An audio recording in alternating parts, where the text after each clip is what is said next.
il contrasto ed l'inganno, io l'ardendo del diaspro rogo, ed l'offesa amo tuo sdegno, ed io la pena, la mia paura, svigami al mare la base eterna,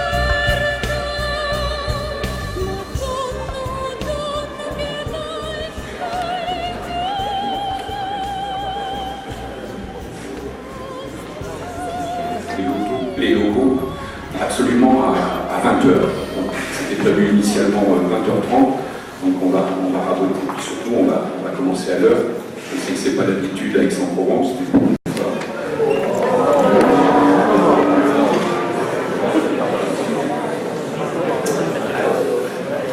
Merci à vous tous d'avoir répondu si nombreuses et si nombreux à notre invitation. Merci à Hervé Kempf d'avoir fait que sa route croise la nôtre. Merci à l'IEP de mettre à notre disposition des locaux aussi prestigieux. Donc, merci à Christian Duval qui en est son directeur et merci à Daniel Van Even qui est son directeur délégué. Merci également à Gabriel Achard et à toute son équipe technique qui fait qu'on a des micros qui fonctionnent bien, qui sont prêts pour vous après quand on sera dans le débat. Merci à David Courbet, donc, qui était un étudiant à Sciences Po et qui, avec son équipe, s'est organisé de toute l'organisation interne. Merci aux amis du monde diplomatique qui sont à l'origine, avec le repère d'Aix-les-Mines, de cette conférence. Et enfin, merci à la librairie Harmonia Mundi, donc, qui met en vente les livres d'Hervé Kempf à la sortie. Et je pense que Hervé sera très heureux de les dédicacer à la fin de la conférence. Alors, je vous donne le déroulé.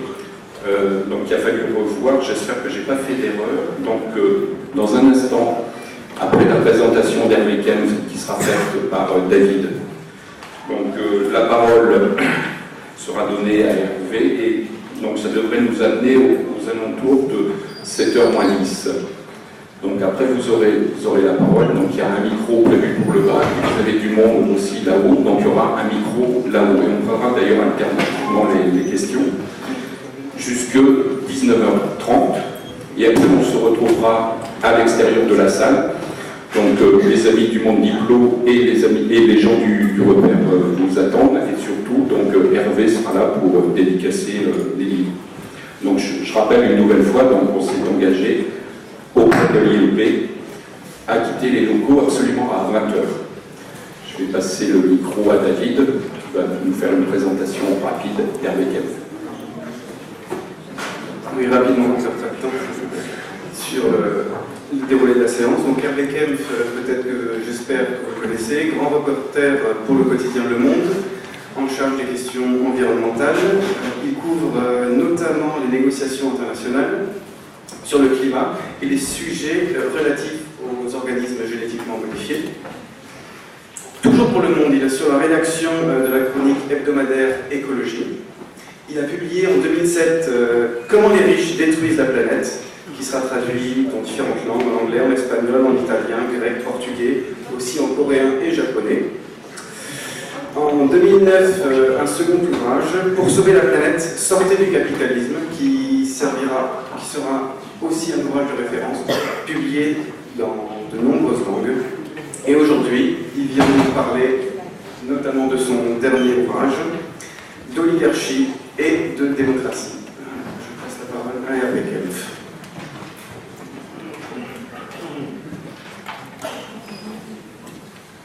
Oui, merci. Bonsoir à tous. J'étais pas un très bon élève quand j'étais jeune. Je suis toujours très impressionné dans ce genre de lieu et surtout d'être à la place d'où je vous contemple aujourd'hui. Voilà, bon, on va essayer d'être dans les temps puisque discute, qu'on ait le temps de discuter.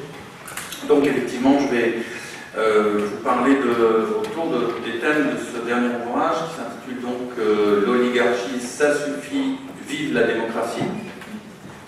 Et le point de départ en était le constat qu'un certain nombre d'écologistes, pas forcément très nombreux, mais c'est un des courants qui parcourt la réflexion écologiste, disent que la démocratie n'est pas appropriée face à la crise écologique. Il y a le constat de base que je partage. Alors ceux qui sont au fond, je crois qu'il y a la place en haut.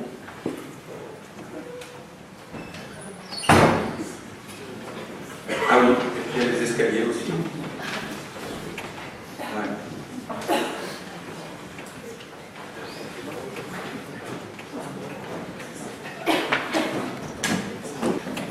Point de constat, la crise écologique est massive. Et elle est en fait la vraie question politique de ce début du XXIe siècle. Comment allons-nous éviter, à 6, bientôt 7 et sans doute plus milliards d'humains, comment allons-nous éviter l'aggravation de la crise écologique dont nous savons bien, nous avons assez de signes qu'elle pourrait nous entraîner vers, sinon le chaos, en tout cas des désordres et des guerres incontrôlables. À partir de ce constat, largement partagé par les écologistes, l'idée que pour éviter cette voie, eh bien, il faut une transformation profonde de nos systèmes économiques et de nos systèmes sociaux.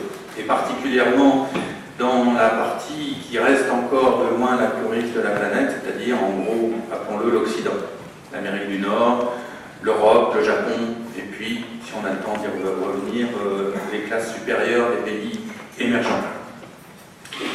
Et à partir de là, la question est que cette transformation appelle un certain nombre de mesures et de changements d'habitudes, de changements de traits culturels qui sont importants et qui sont difficiles à prendre. Et disent quelques écologistes, la démocratie n'est pas apte à répondre à ces questions et à nous conduire vers ces choix difficiles et exigeants. Mais ce faisant, alors ça peut être des gens comme Dominique Bourg d'une façon atténuée, ou ça peut être de façon plus ouverte quelqu'un comme James Lovelock, le fondateur de la théorie Gaïa, et puis d'autres gens moins connus. Donc voilà, on a ce courant-là. Et qui, à mon avis, part sur un constat ou une hypothèse de départ fausse, qui est que nous sommes en démocratie. Et donc c'est, comme dans tout raisonnement, c'est l'hypothèse de départ qu'il faut interroger. Alors, en fait, je pense que cette hypothèse, malheureusement, est fortement contestable. Certes, les formes extérieures de la démocratie représentative sont toujours là, incontestablement, mais de nombreux faits attestent que l'esprit et même la mécanique de la démocratie sont très largement altérés.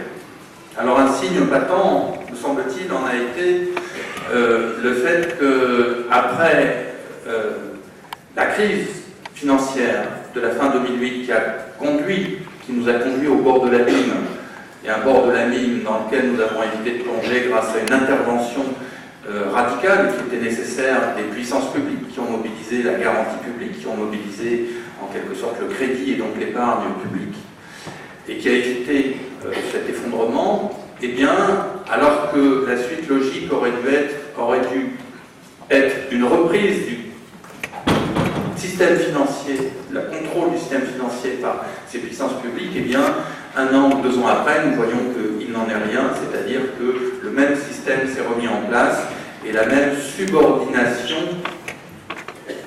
des États, des collectivités publiques, au marché, au système financier, s'est réétabli.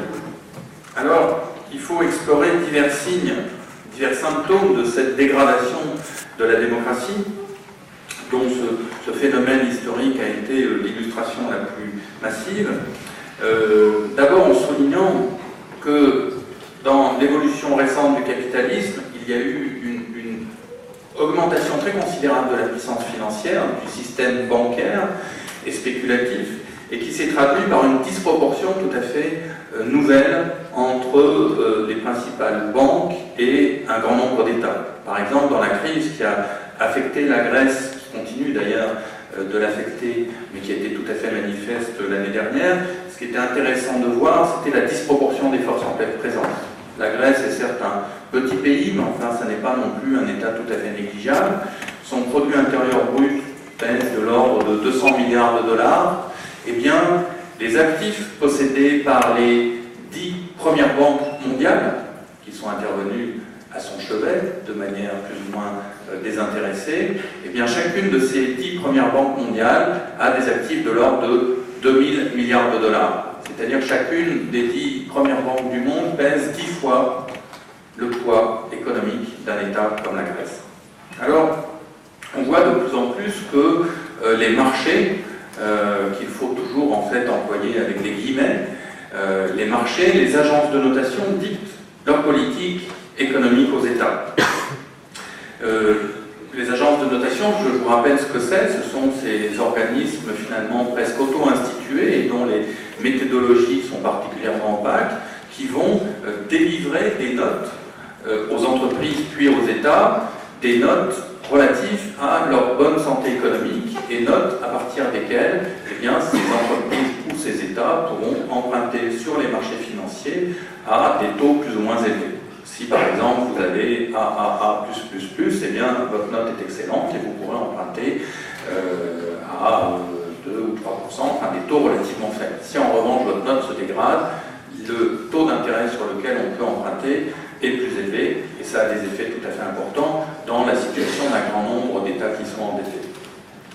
Un autre, alors le jeu de ces agences de notation a été tout à fait important lors de la crise qui a touché la Grèce, qui a touché l'Irlande, qui a touché le Portugal.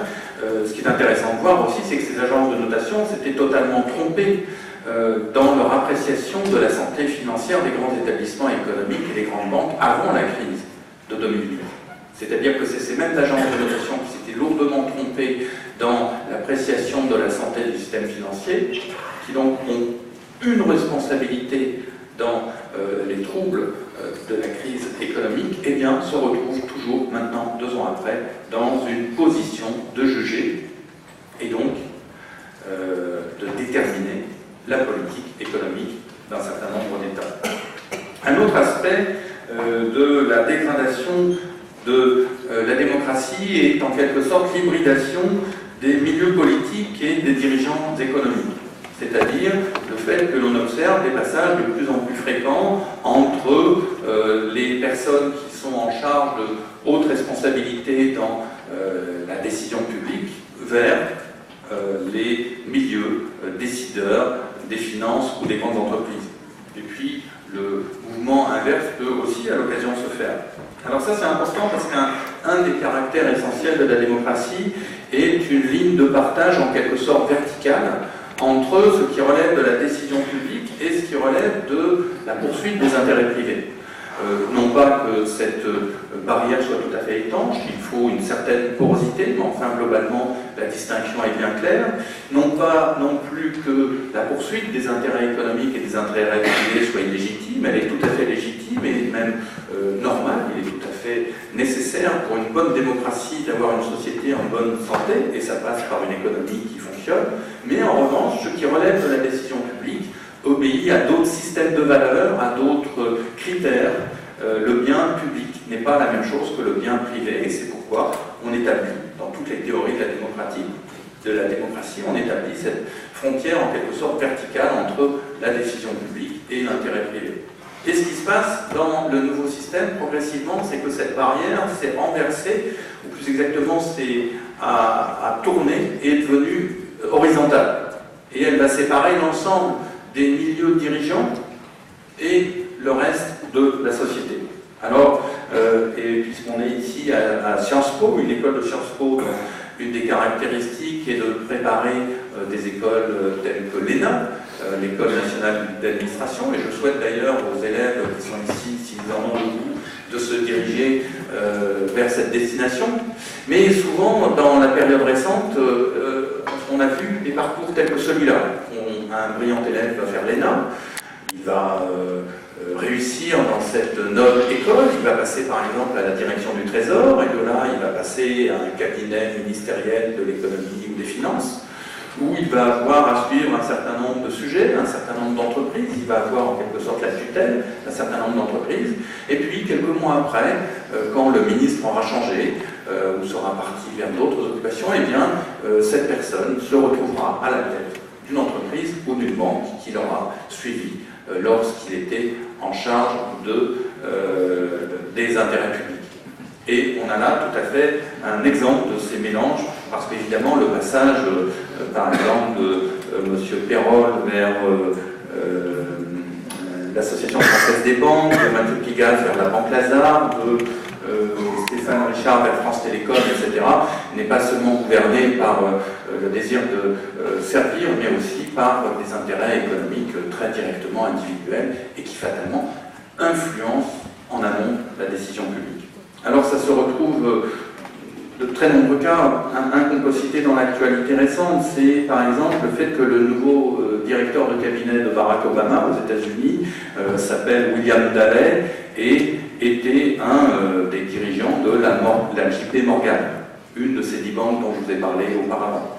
Ou encore, on peut avoir, peut-être avez-vous entendu parler du rapport de François Roussely sur le nucléaire, un rapport qui d'ailleurs a été classé secret défense sur la filière nucléaire française. Il se trouve que François Roussely, qui avait été un haut fonctionnaire, tout à fait émérite, et qui ensuite a été PDG d'EDF, a eu cette mission alors même qu'il travaille il est vice-président du Crédit Suisse. Et dans cette position, a eu à conseiller un fonds souverain du Qatar qui est intéressé à la prise de position dans le capital de l'entreprise nucléaire Areva. Donc voilà juste quelques exemples très rapides qui montrent bien comment cette confusion de l'intérêt public et de l'intérêt privé se fait de plus en plus fréquente. Alors ça s'est traduit par une extension de la corruption dans les pays développés. La corruption a toujours existé, mais on peut dire que jusqu'à une époque relativement récente, elle était massivement réservée à des pays du Sud ou du tiers-monde. Et bien, de plus en plus, il est clair que les procédés de corruption à une échelle importante se sont diffusés dans les pays occidentaux. Un organisme comme Transparency International, par exemple, qui suit attentivement cette question, montre que dans l'échelle des pays les plus corrompus qu'ils tiennent et mettent à jour chaque année, eh bien, les États occidentaux, la France, l'Italie, l'Allemagne même, montent régulièrement et atteignent des positions telles que 25e ou 30e sur une échelle de 150 pays. Alors, poursuivons dans cette investigation très rapide de la dégradation de la démocratie. Eh bien, une privatisation générale des biens publics qui a commencé dans les années 1980 et qui a commencé par la privatisation des entreprises publiques, qui s'est ensuite poursuivie par une privatisation des activités de service, par exemple. Alors, je ne vous parle pas seulement de la France, hein, tout ce que je décris se retrouve dans tous les pays occidentaux, européens ou américains. Privatisation des télécoms, privatisation de l'électricité qui n'est pas encore achevée en France, privatisation de la poste, privatisation des autoroutes, par exemple, avec à chaque fois des intérêts, des bénéfices substantiels pour les entreprises ou les individus qui sont en position d'acquérir des actions des entreprises privatisées. Un cas, par exemple, relativement récent est celui des autoroutes. En 2005, plusieurs sociétés d'autoroutes ont été nationalisées et elles étaient très largement amorties. Elles ont été vendues à un prix, elles rapportaient chaque année de l'ordre de 1 milliard d'euros de bénéfices et elles ont été vendues à un prix particulièrement bas, de l'ordre de 11 milliards d'euros. Et ce prix était tellement bas que le gouvernement de l'époque, je crois que c'était celui de M. de Villepin, avait dû faire adopter la décision à l'Assemblée par un vote bloqué, c'est-à-dire un vote sans débat.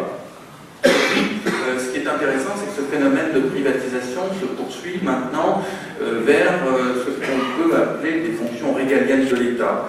C'est-à-dire que l'on observe une privatisation d'activités de prison. Le phénomène est maintenant tout à fait généralisé aux États-Unis, il commence à se répandre en France et, sous une forme juridique qu'on appelle le partenariat public-privé, privatisation aussi de la police. Il y a maintenant près de 200 000 personnes employées dans les entreprises de sécurité privée, alors qu'il y a 270 000 fonctionnaires de police ou de gendarmerie. Privatisation aussi de l'armée, qui est largement en cours aux États-Unis, avec le fait, par exemple, que sur ce qu'on appelle le terrain d'opération afghan en Afghanistan, il y a près de 100 000 personnes employées par des entreprises de mercenaires, en fait. Et puis, dans un autre domaine, privatisation de l'éducation, par exemple, qui va se faire de manière plus subtile en affaiblissant ce qu'en France on appelle le service public de l'éducation ou l'éducation nationale, et puis en stimulant par un certain nombre de dispositifs légaux ou budgétaires l'éducation, les écoles privées.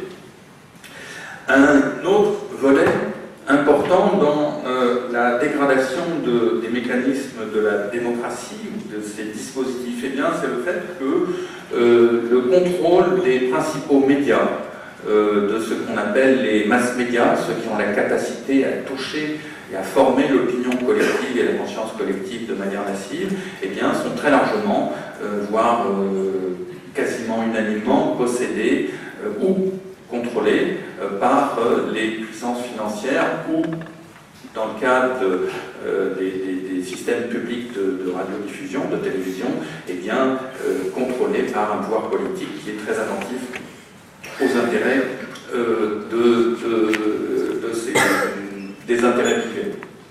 Alors, je crois qu'il n'y a pas besoin beaucoup de détailler en France ce qui se passe, mais pour vous donner encore un indicateur, vous avez cité le journal dans lequel je suis employé, vous n'avez pas été sans constater qu'il a été racheté, par exemple, en juin dernier, par des millionnaires ou des milliardaires. Mon discours, d'ailleurs, est très intéressant. Il y en a un parmi ceux-là qui s'appelle Mathieu Pigasse, qui correspond tout à fait au type d'itinéraire que je vous ai décrit tout à l'heure, puisque c'est actuellement le vice-président de la Banque Lazare, après avoir été un brillant énarque ayant aussi travaillé au cabinet de messieurs Bérégovoy et Strauss-Kahn.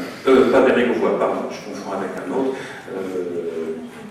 Fabius et Strauss-Kahn, qui au passage étaient des ministres socialistes. Alors, on est souvent attentif, quand on parle des médias, et c'est nécessaire, à l'aspect de l'information. Et évidemment, il n'est pas indifférent que Le Point, Le Figaro, TF1, le journal de France 2 avec des personnes aussi passionnantes et soucieuses des intérêts des classes populaires comme David Pujadas,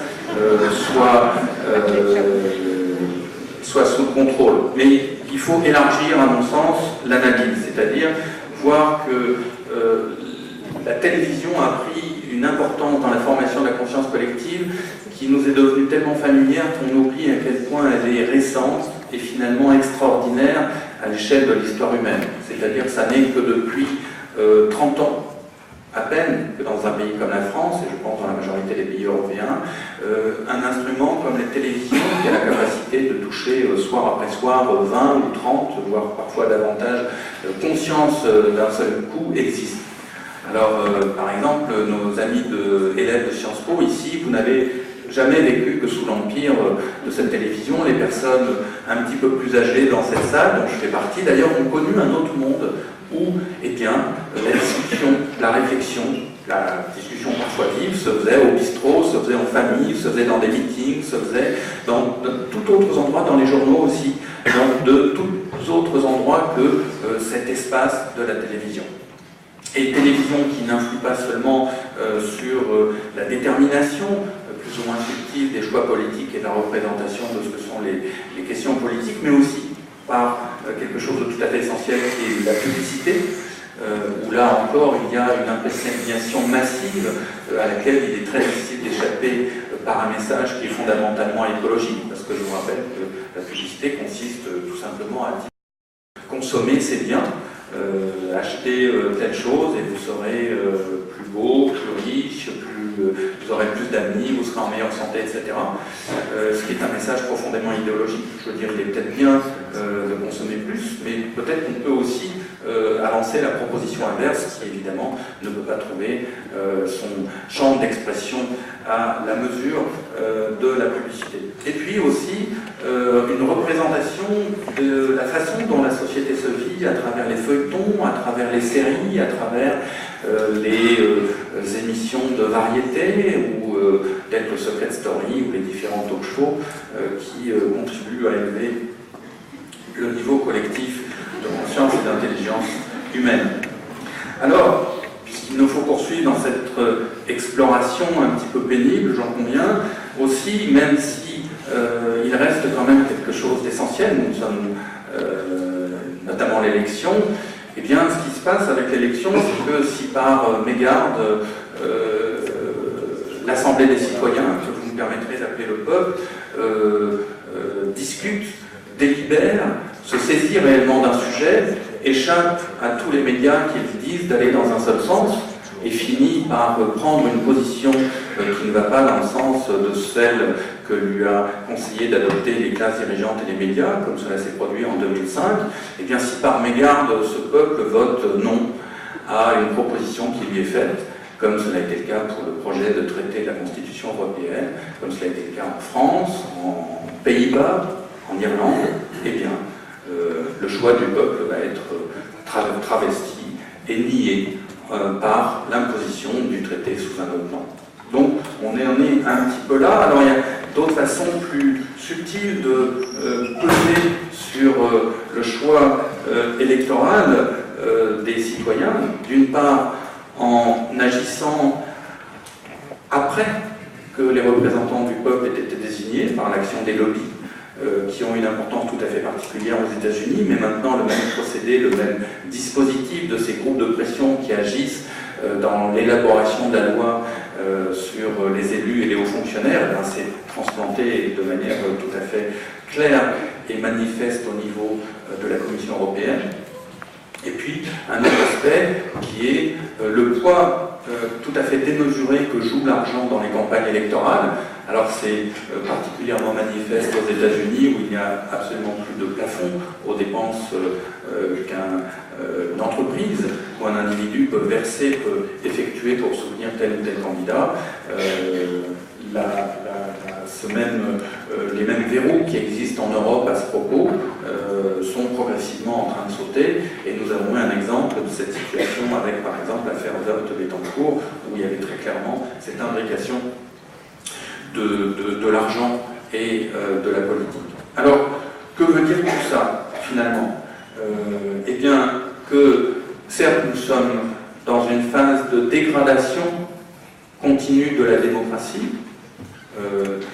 mais qui nous fait en fait rentrer, à moins que nous y soyons déjà, dans une catégorie oubliée de la science politique qui est le régime oligarchique.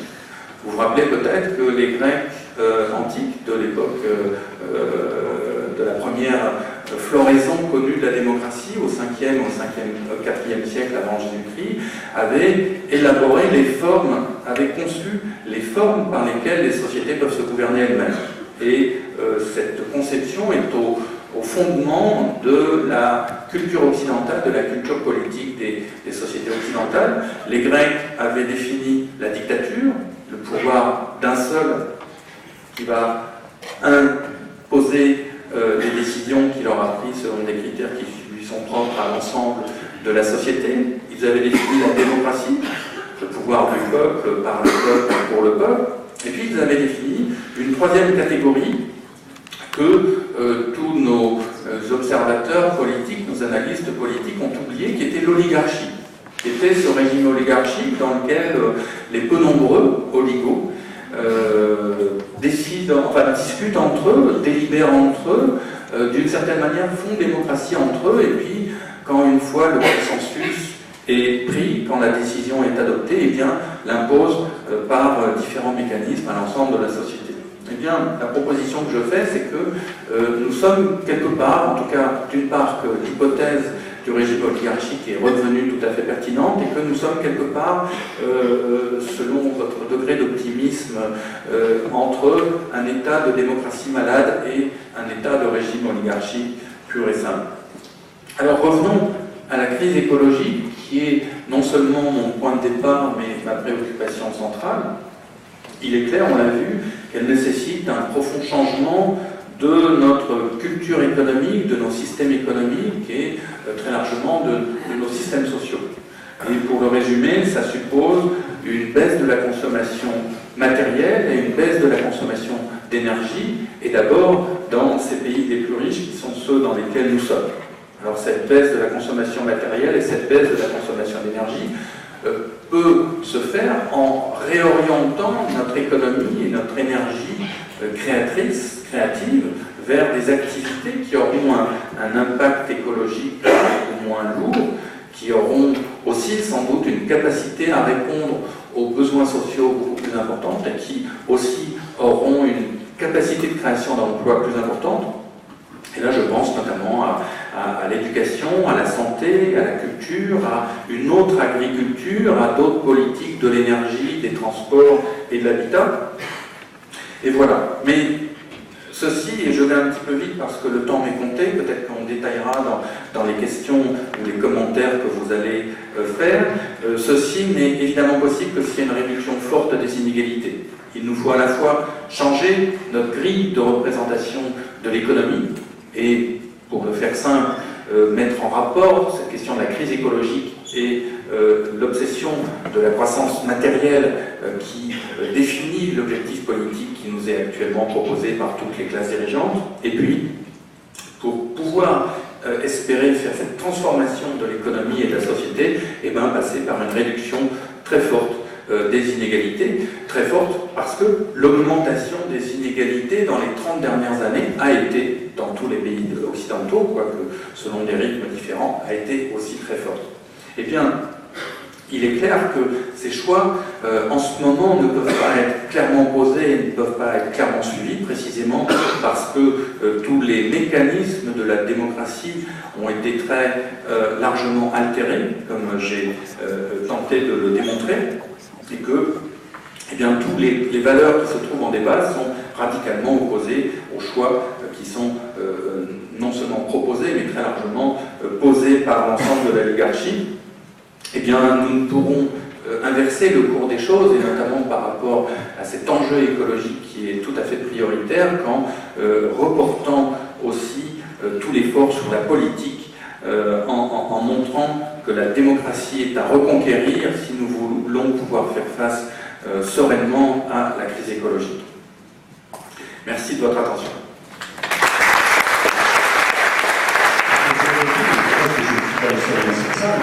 C'est que vous abordiez quelques ébauches de solutions. Comment retourner la situation pour revenir à une démocratie participative. Et la démocratie participative, parce que la démocratie représentative est le creuset justement de l'oligarchie. Comment revenir à une démocratie participative et comment modifier les institutions pour que nous puissions y revenir. Parce qu'aujourd'hui, tout le monde fait... de Jacques Rancière, qui dans La haine de la démocratie, un bon livre qui paraît vers 2005, a abordé ce lien entre la démocratie et l'oligarchie. Le concept n'a plus vraiment été posé. En fait, le dernier livre de vraie science politique sur le concept d'oligarchie, c'est celui de Roberto Michels, Les partis politiques, qui a été publié en 1911.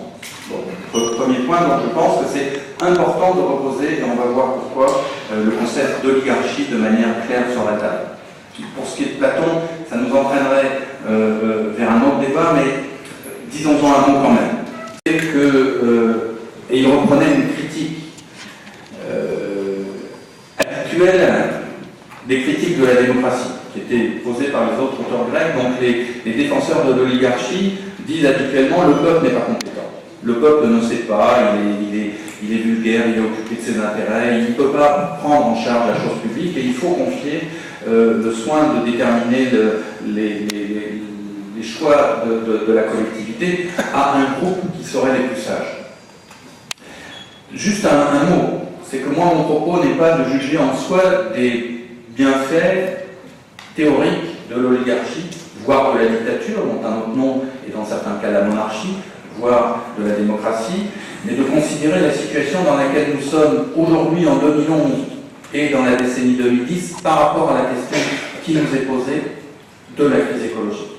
Et dans ce cadre-là, il me semble que le système dans lequel nous sommes, où ce seront les oligos, un petit nombre qui déterminent très largement les choix collectifs, aborder les rôles des solutions, Vous avez remarqué que le délai qui m'était imparti était court, donc je voulais d'abord poser quelques idées générales.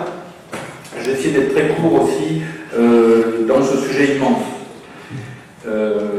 Mais je crois que dans toute situation, l'important c'est déjà les diagnostics. Et le fait que nous puissions... Je ne sais pas s'il faut modifier les institutions. En fait, je pense que si, mais je dirais que c'est la deuxième étape.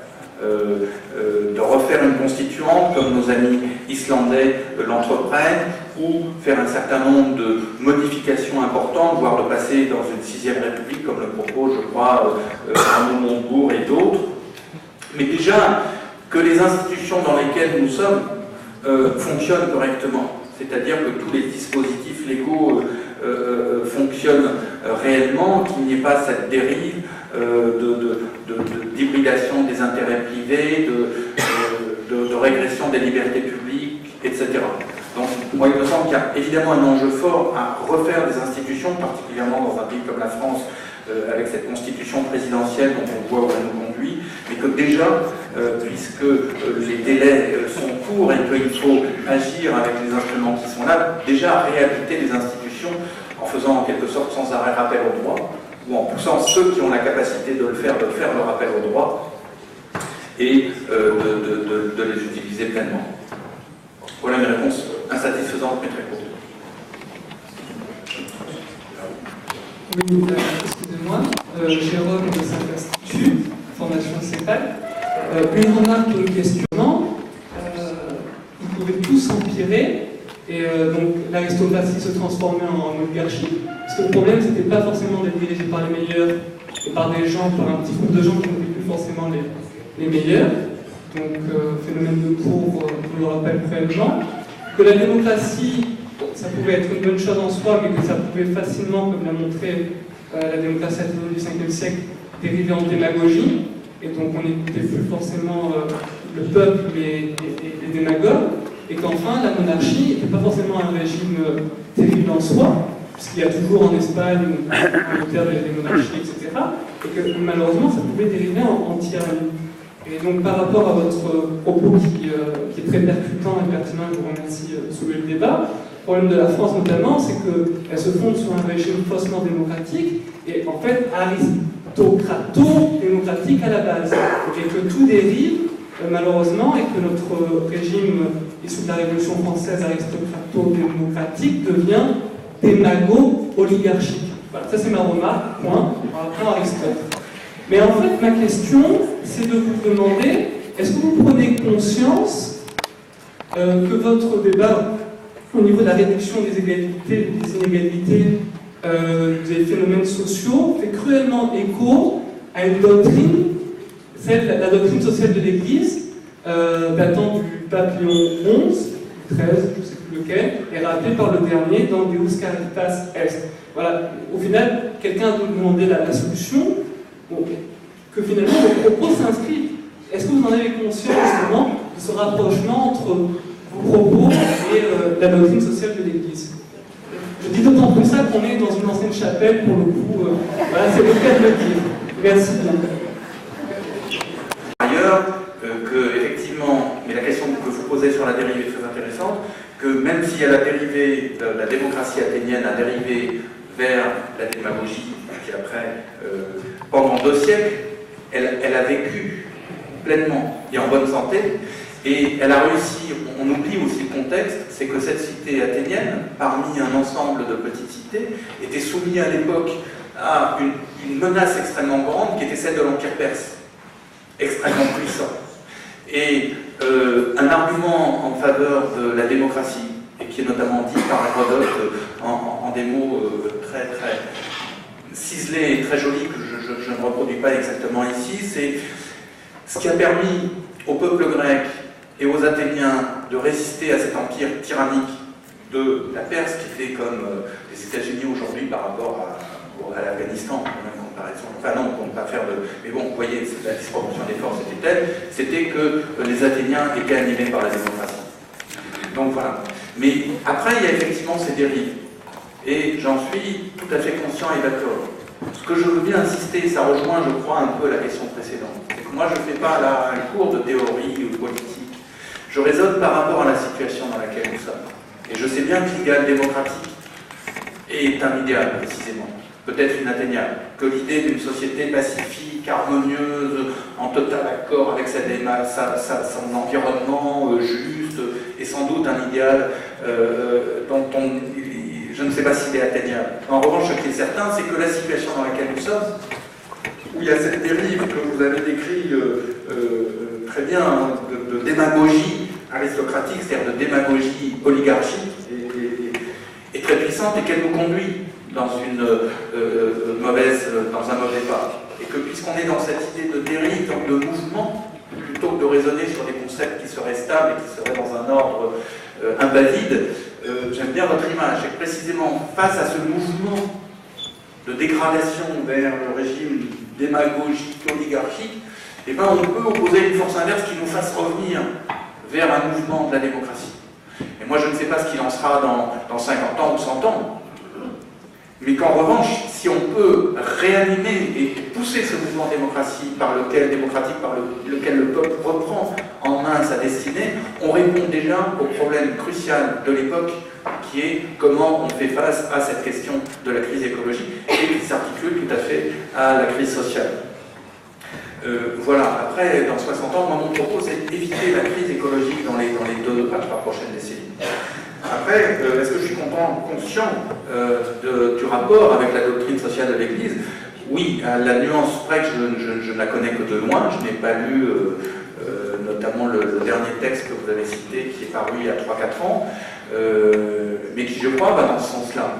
Mais heureusement, j'allais dire, que l'Église, en l'occurrence catholique, prenne position pour la réduction des inégalités, comme d'ailleurs, on oublie parfois, elle prend des positions aussi très courageuses et très claires et très fermes sur la question des immigrations, y compris dans un pays comme la France.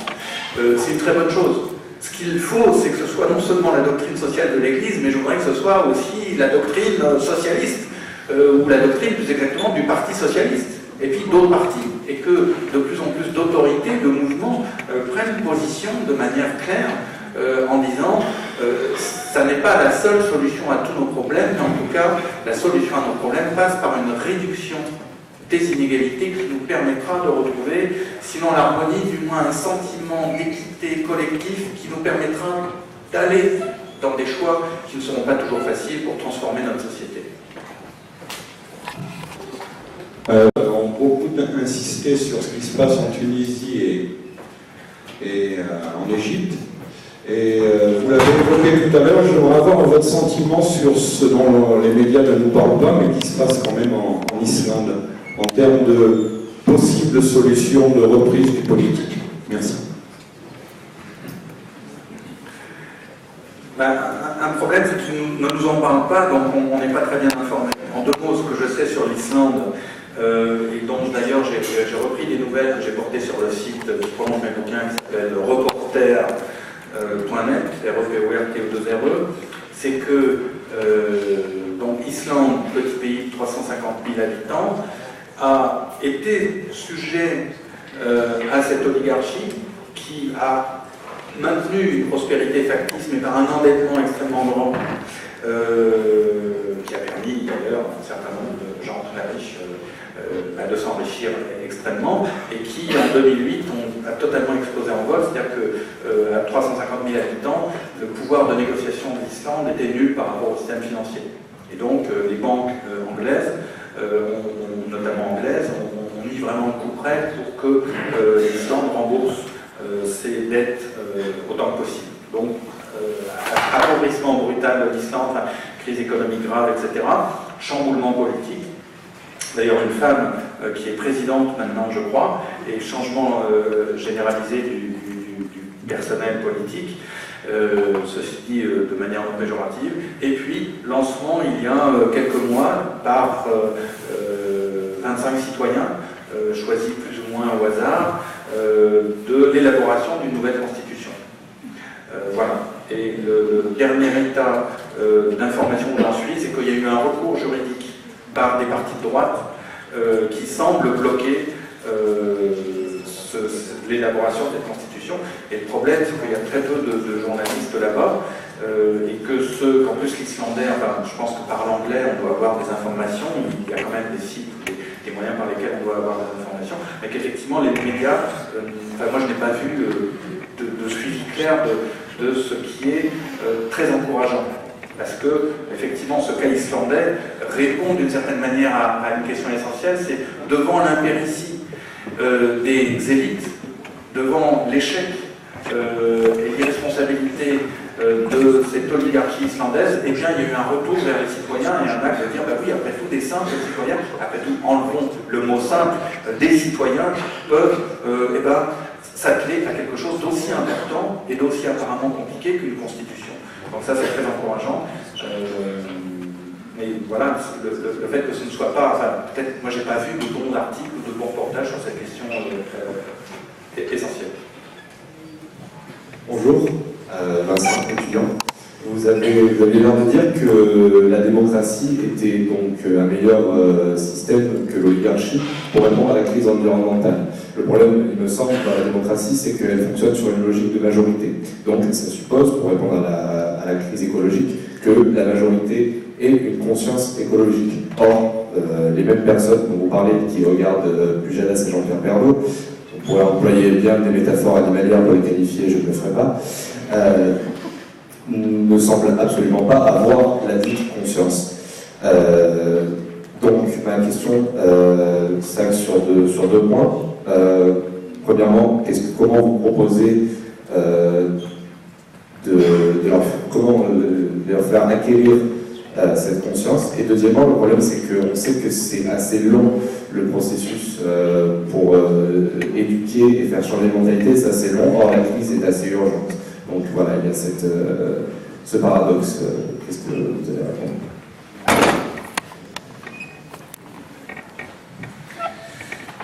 Je suis pas tout à fait d'accord avec vous. Oui, la démocratie, c'est la majorité, mais il y a tout le temps qui précède ce qui permet à cette majorité de se constituer. Je veux dire par là qu'une majorité n'est jamais acquise. Elle se forme. Si par exemple on se donnait un sujet aujourd'hui et qu'on discutait sur je ne sais quoi, on ne peut pas dire a priori qu'elle serait la majorité. Et donc elle se formerait après ce temps absolument essentiel dans la démocratie, qui est la délibération, qui est la discussion, qui est l'échange des arguments, qui est l'écoute de ce que des experts ou des sachants peuvent avoir à dire, et puis les contre-arguments, etc. Donc tout ce processus en quelque sorte délibératif.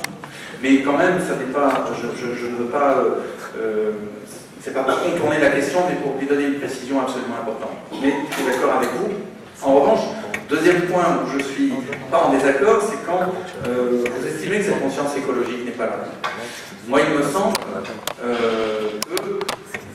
qu'elle a énormément évolué, en tout cas en Europe, en tout cas en France.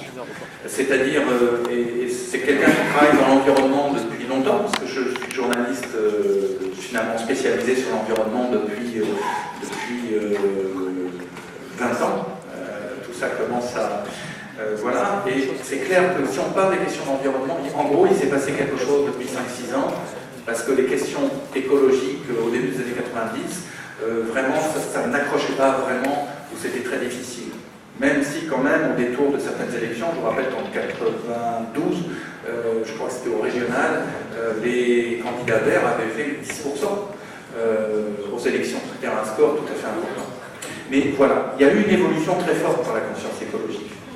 Après, et qui est quand même manifeste par beaucoup de signes, qui est, même si c'est extrêmement ambigu, tout ce qui s'est passé autour de Nicolas Hulot il y a 2 ans, toute cette agitation autour du Grenelle, agitation au bon sens du terme, c'est-à-dire un intérêt quand même très réel de nos concitoyens sur cette discussion, montre que la question écologique est vraiment passée parmi celles qui sont prises réellement au sérieux. En revanche, et c'est là que je suis un peu démuni, c'est qu'il y a toujours à la fois la présentation des informations. Alors prenons un exemple que ce malheureux David Pujadas, parce que s'il était seul, ça serait simple, mais malheureusement ils sont presque innombrables. Et par ailleurs,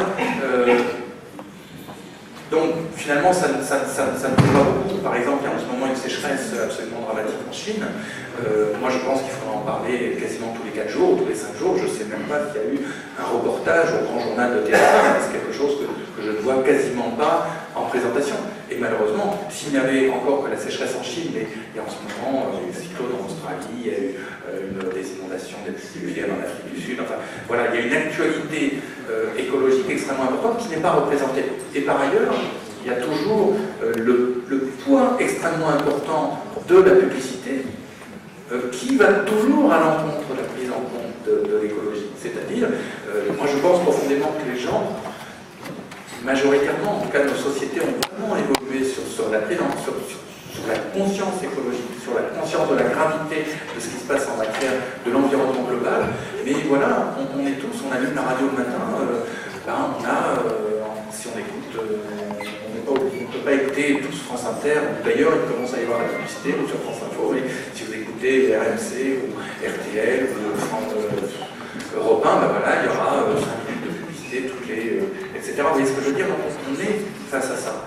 Et donc après la question c'est comment?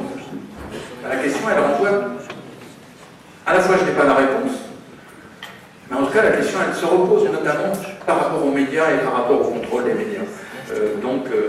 Par rapport à ça,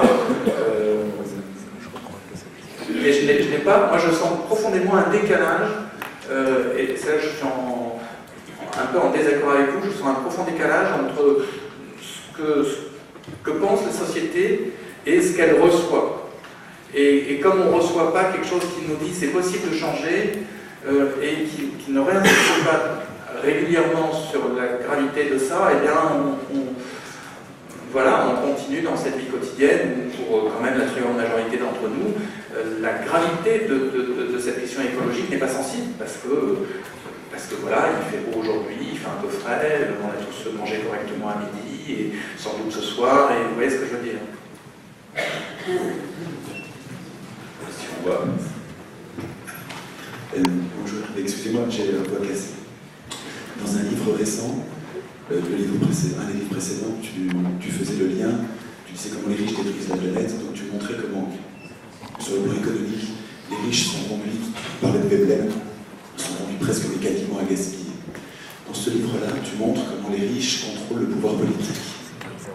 Tu montres tous les mécanismes de corruption qui permettent aux riches d'exercer, en plus de leur puissance économique, d'exercer la puissance politique.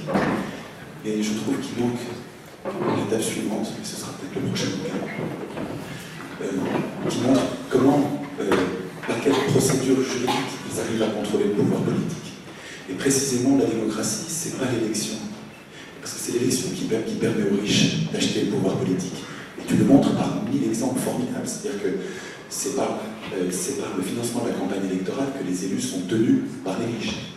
Alors, pour revenir à la démocratie athénienne, ce qui comptait, et vraiment une expérience très importante qu'il faut prendre en compte, c'est que ce qui comptait pour eux, c'était le tirage au sort. Et que pendant 200 ans de tirage au sort, et 200 ans, c'est la même période que ce qu'on a testé, nous, l'élection. Depuis 1789, ça fait 200 ans. Donc pendant 200 ans, c'est très long le tirage au sort. Les riches n'ont jamais eu le pouvoir. Ils ne pouvaient pas l'avoir, ils n'étaient pas assez nombreux. Et les pauvres ont toujours eu le pouvoir. Ils l'avaient toujours parce qu'ils étaient les plus nombreux. Aujourd'hui, ça devrait nous interpeller. C'est complètement le prolongement de ce que tu dis. Ça interdirait aux riches de détruire la planète. Le tirage au sort interdirait aux riches de détruire la planète. C'est-à-dire que j'ai trouvé qu'à la fin de ton livre, il manquait un chapitre qui s'appellerait « Ok, mais pas de démocratie sans tirage au sort ». Il pourrait y avoir un sous-titre à ton livre qui serait l'élection, ça suffit. Le tirage au sort. Je crois qu'il faut arriver à dévoiler cette page sacrée d'élection qui ne tient pas ses promesses.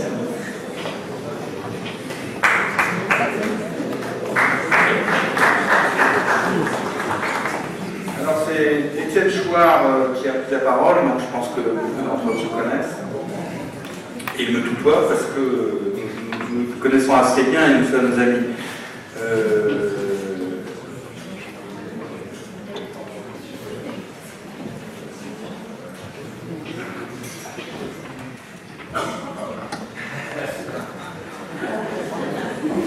Je réfléchis.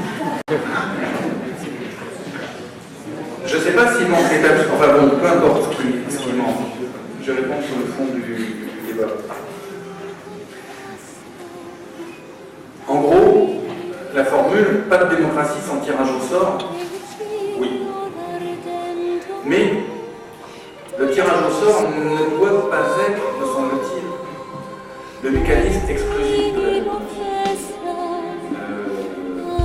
C'est-à-dire, si on regarde la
Ardente, l'immoto